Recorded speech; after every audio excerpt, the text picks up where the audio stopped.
Chegou agora? Rola a iniciativa então. Hoje vamos falar de uma figurinha carimbada. Conhece Tiamat? Exatamente. E ainda vou trazer uma teoria bem maluca que liga Tiamat à Caverna do Dragão. Eu sei que ele aparecia no desenho, mas eu vou ligar o Tiamat do D&D com o desenho. Fica ligado aí, vem falar se eu tô viajando ou se faz sentido pra você.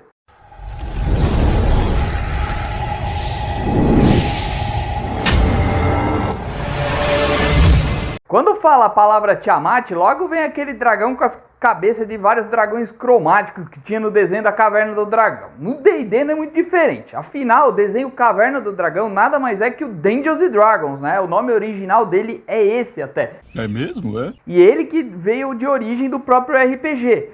E na ideia era vender action figures dos personagens.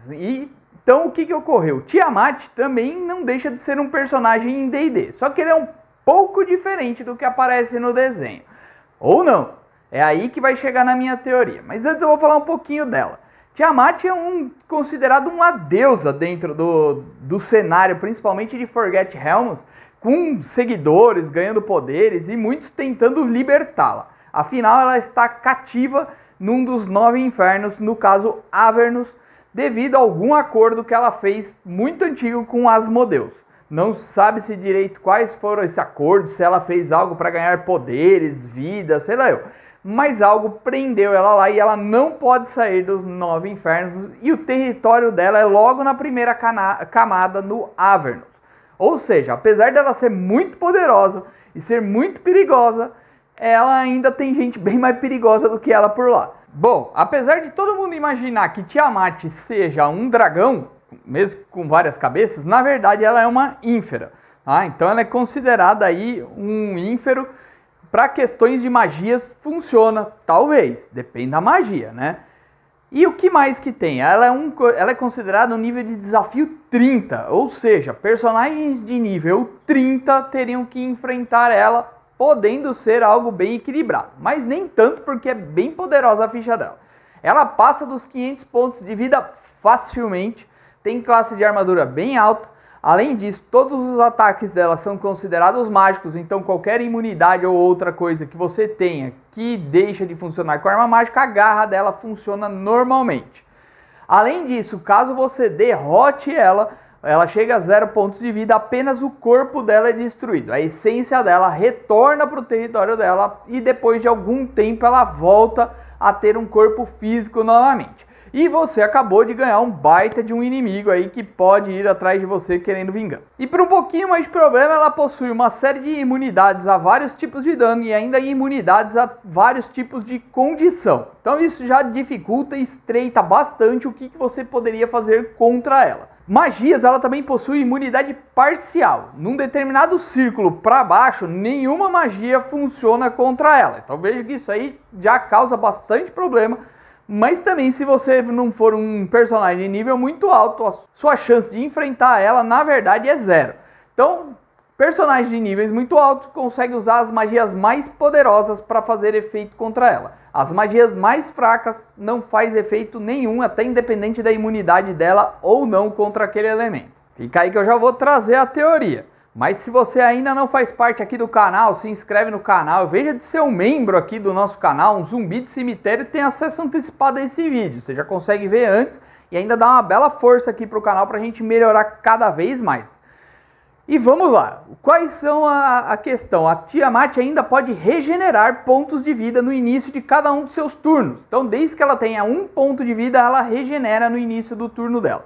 Além dela poder fazer ações dos mais diferentes tipos. Ela pode realizar ataques tanto com as suas garras quanto com a sua cauda, e ela ainda possui 5 ações lendárias no mesmo turno. Possui ainda presença aterradora, que criaturas até 72 metros podem ficar atordoados ou fugir, e ela pode ainda soprar pelo menos, no mínimo, com 2 cabeças, usar o sopro, além de dar uma mordida com mais alguma outra cabeça.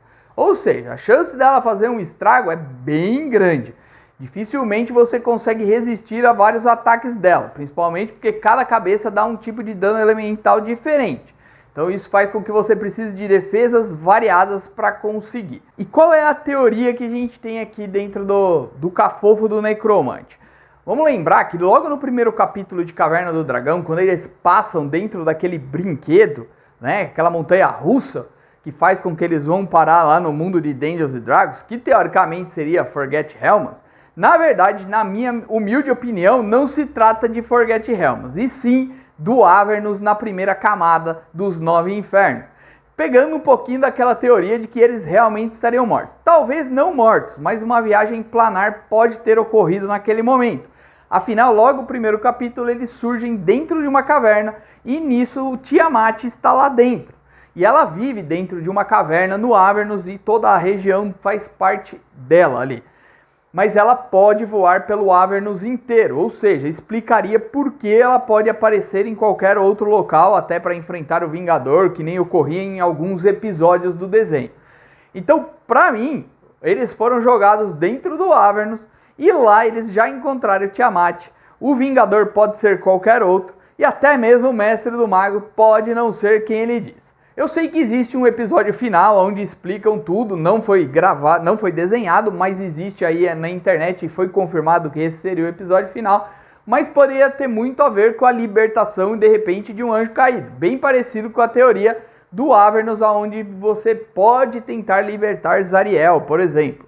Então ficaria aí em situações muito parecidas, sendo a Lulu de repente o mestre dos magos, para quem não conhece é uma elefantinha que acompanha o grupo e que dá algumas pistas, mas ela é um tanto quanto enigmática. Nós temos aí a Zariel, que poderia ser a contraparte do Vingador, e Tiamat é Tiamat. Então, na nossa humilde opinião, lá os nossos heróis de Caverna do Dragão foram jogados na verdade em Avernus, né? E não em Forget Helmets ou qualquer outro reino aí de Dungeons & Dragons que possa se imaginar. Então, o que você acha? Realmente foram parar no Avernus? Eles estão tentando achar uma saída do lugar? Veja que é uma coisa também difícil de se conseguir quando você joga a descida ao Avernus. Não é tão fácil você entrar e muito menos sair de lá. Então pode ser aí que tenha ocorrido isso daí. Na nossa humilde opinião foi isso.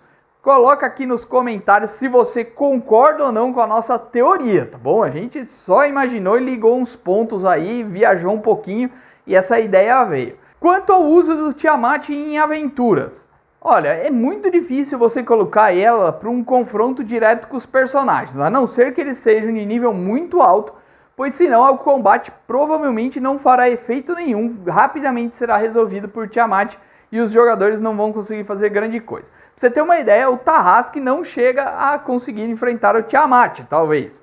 Seria um combate equilibrado aí, podemos fazer um outro vídeo aí avaliando qual ganharia.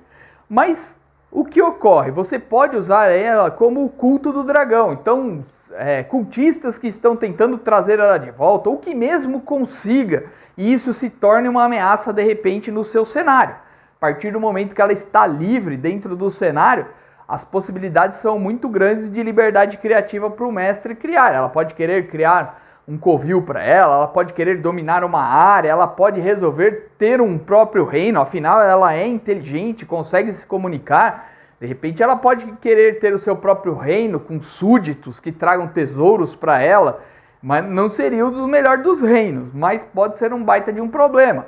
Vários draconatos podem resolver seguir ela ou se tornar parte do seu exército e ela se tornar uma força política dentro do seu mundo. Uma força política que causaria bastante problema. Então veja que as possibilidades de você usar a Tiamat é muito mais às vezes como um pano de fundo do que realmente um confronto direto. Nada impede, tá, que haja esse confronto direto. Mas eu usaria ela sempre como um pano de fundo, como uma trama para trazê-la de volta, manipulações dentro de governo para conseguir fazer os cultos necessários. Ou mesmo alguma trama aí dela junto ao Asmodeus, caso você esteja mestrando algo dentro daí do Avernus, né? Não necessariamente a aventura pronta. Então veja que tem aí várias possibilidades de você utilizar ela, mesmo sendo apenas aí ela tendo se libertada ou tentando libertar ela, tá bom? Então põe aí nos comentários se você gostou da nossa teoria ou se a gente viajou na ideia aí. E se você ficou até agora e ainda não é inscrito no canal, se inscreve no canal, aciona o sininho, vem fazer parte aqui da Legião de Mortos-Vivos, a gente está em busca dos 10 mil e você pode fazer parte disso. Basta você se inscrever e ter o sininho aí que você vai receber a notificação toda vez que sair um vídeo aqui do nosso canal. Espero que tenham gostado. Até a próxima e que rolem os dados!